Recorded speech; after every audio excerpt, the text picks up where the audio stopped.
Alright, so welcome to Pbteck, and in this video, as the title says, if you want the DStv Ghana customer care number to actually call them and then ask for help or do anything, the number will be on your screen, but for you to check the current number, because they can change it from time to time, so all you got to do is to pick up your DStv remote and you look for the DStv logo on your remote, which will take you to the menu right here, and you use the arrow left and right keys and search for help.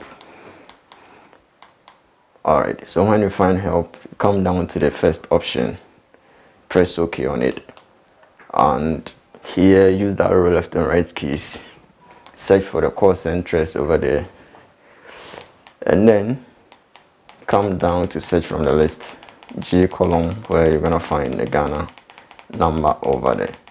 Alright, so that's it.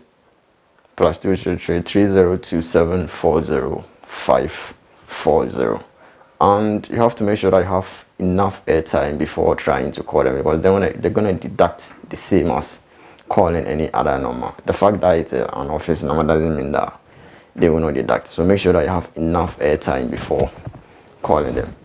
So that's it. If you find this video helpful, what you got to do, subscribe, hit the bell icon, and you come back for more. Thanks for watching.